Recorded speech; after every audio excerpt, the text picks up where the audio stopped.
Moral impulse. This morning I was reading online news and opinion when someone mentioned James Q. Wilson, renowned 20th century moralist. Well, that was enough to get me going, and so let's talk about this together. Firstly, Wilson didn't suppose that people put much thought into morality. I gather from what I learned from the Amazon reviewers of his books that the moral impulse stems from four capacities that were products of social evolution: sympathy, fairness, self-control, and duty. Okay, now we should ask how human evolution developed this moral social impulse. Well, modern research in anthropology, sociology, and psychology point to human social development as not having been formed within the small nuclear family or even extended family units, but in units of between 100 and 150 people. First, there's been studies that had people associate names to photos. People are really good at that if given the time to look, compare, and shuffle through and study them. But the difficulty factor skyrockets as the stack of photos exceeds 100 and becomes confused and frustrating past 150. Also, observational studies of social groups points to the fragmentation of groups into us versus them subgroups when membership much exceeds 100. Migratory hunting-gathering groups and nomadic groups also tend to subdivide at these levels. Modern military companies are kept at about 100 men and women, where military cohesion and efficiency hit the high mark of the combat readiness curve. So we get the idea that the social impulse cohesiveness works best for groups of about 100 people. So if we expect there to be social cohesion for societies greater than 100 people, then that would require that people somehow generalize their feeling for their moral impulses from the people they know by name to those in the greater society. Everyone has to identify with everybody else. So let's see how this played out in history. The very first civilizations were with the river valley settlements. Archaeological evidence suggests that priesthood stepped in and provided some structured generalization, what we would call religion, that could buttress the social impulse so that thousands of people could cohere as an integrated social group. We have archaeological hints that such societies were egalitarian and not master-slave societies. You see, unlike in later civilizations, it seems that the priesthoods were serious city planners, and that there was not much difference between the plans of the big houses and the smaller ones. Also, there were puzzling rectangles being built in the residential blocks, which were finally determined to have been regulation-sized ball courts. That meant that the people were being provided with leisure time recreation. So it couldn't have been all bad, huh?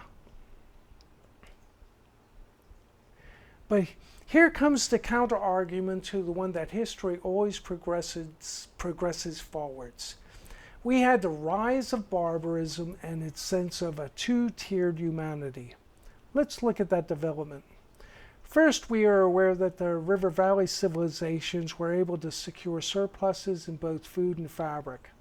The peoples in the hills were often exposed to hunger, and except for the itchy and scratchy skins of animals, they were naked.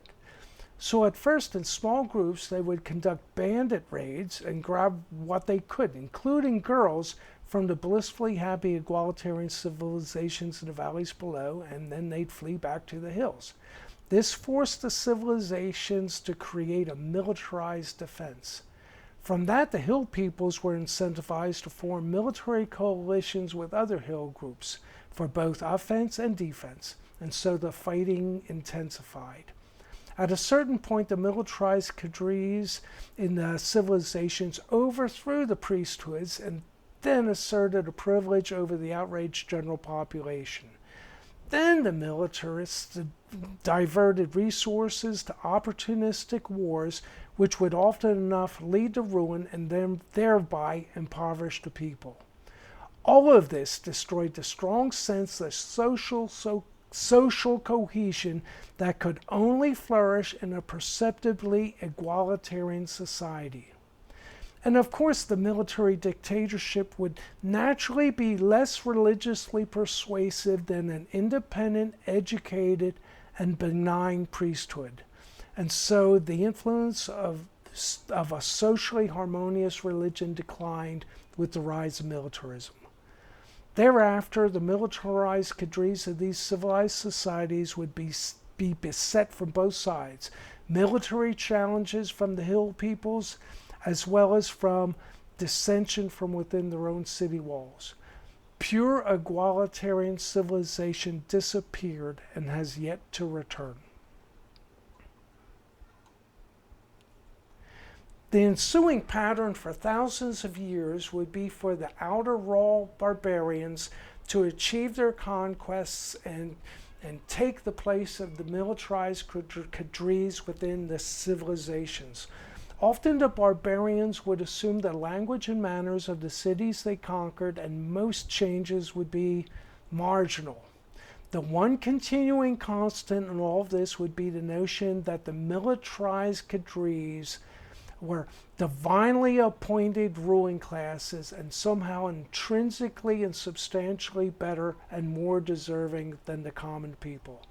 This is why even today we refer to barbarians with the euphemism of aristocracy.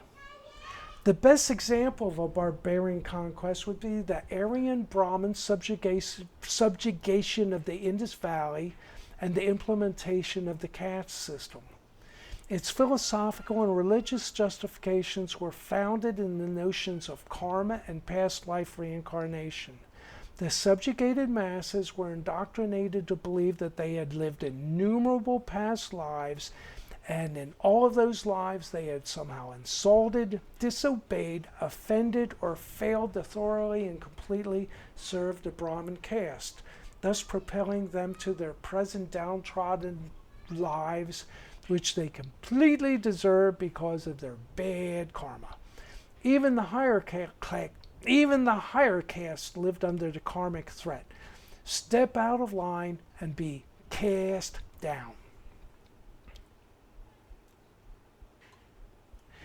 But progress in the collapse of the moral impulse marched on. In the 18th century, we had the Age of Enlightenment and the ascendancy of reason.